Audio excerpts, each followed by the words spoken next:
battles have been won against greater odds. I've fought beyond the wall against worse than Ramsay Bolton. You don't know him.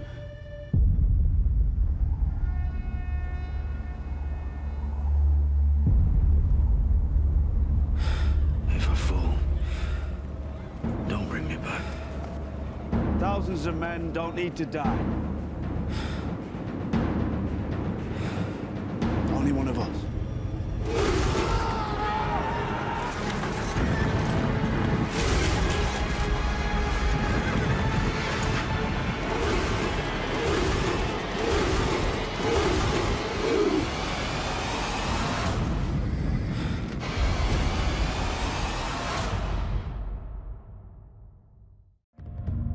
So you imagine yourself a decent person.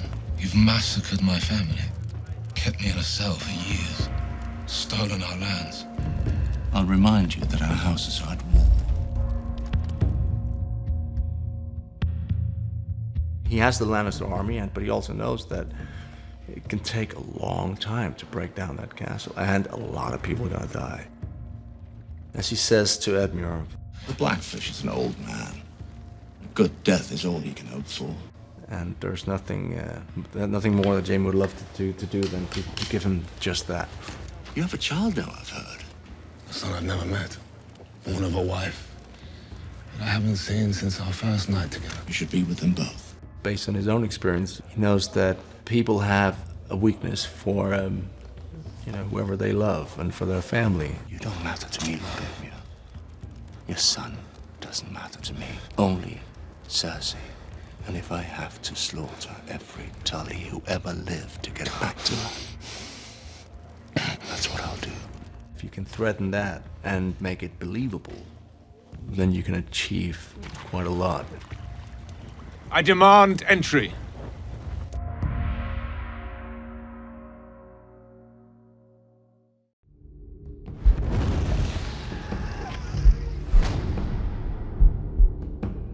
I was wrong, I admit it. That changes nothing. The Unsullied could mount a defense off the beachhead if the slavers' No more forces... talking from you. Your talking gave us this. I messed up because it didn't work. And the slavers' greed has gotten the best of them. I gave them some and they wanted it all.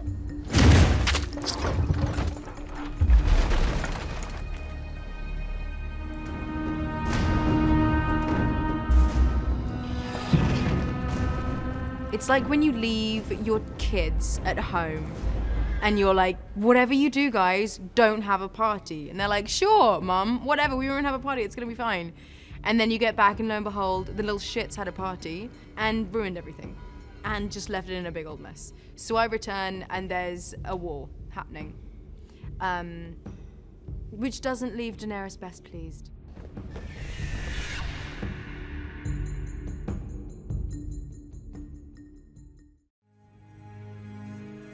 The Crown has decided that from this day forward, trial by combat will be forbidden throughout the Seven Kingdoms.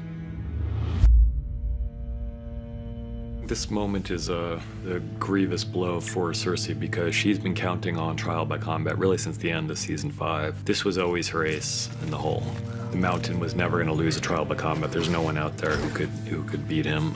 And then Tommen takes it away from her. And knowing really what he's doing, he might be a weak king, but he's not an idiot. You know, he understands that this move is to mean that she's probably not going to fare that well in this trial. So it's a pretty devastating moment for Cersei, and you see that in her reaction, and partly because it's just bodes so ill for this coming trial, and partly because it's her own son who's really betrayed her. 7 blessings, Swall. You know, he's in a tough position where he has to do what he thinks is right, and unfortunately for Cersei, what he thinks is right in this moment is doing something which is very much against Cersei's interests. My name is Brienne of Tarth. Please inform Sir Jaime Lannister I've come to speak with him. Jaime didn't expect to see Brienne necessarily ever again. He certainly didn't expect to see her marching into his military camp. And his relationship with her is obviously very complicated and fraught and has undercurrents that he's uncomfortable with feeling. You gave it to me for a purpose. I have achieved that purpose. Giving her the Valyrian steel sword was no small thing. There are probably like 10 of these things in the world. It's yours. It will always be yours. He's given it to her, not to carry out one task or for one stretch of time, but for the rest of her life. I think that's a symbolic, meaningful gesture on his part.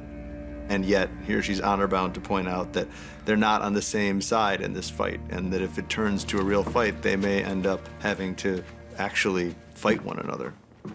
It's these two who are not quite sure of how they feel about the other, and he lets her go. You know, he'd be well within his rights to send his men after her to capture her, and it wouldn't be that hard to capture her since she's being slowly rowed away by Podrick, but he doesn't.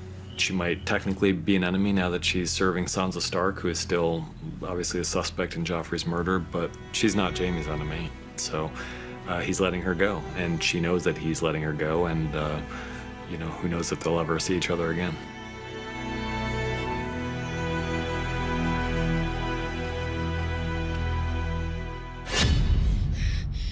Arya is in danger. She's got an open wound in her stomach, and the one person who has protected her to this point, unfortunately, gets murdered.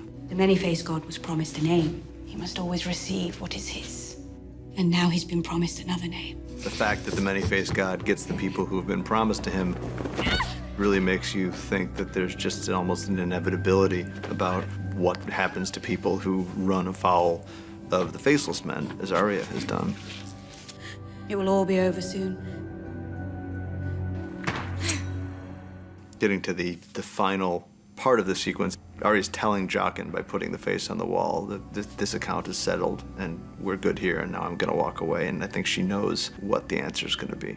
Finally, a girl is no one. The implication is obviously that Jaqen on some level was rooting for the outcome that he got. He may be no one, but there's still enough of a person left in him to respect and admire who this girl is and what she's become. Arya finally tells us something that we've kind of known all along, that she's not no one, she's Arya Stark of Winterfell.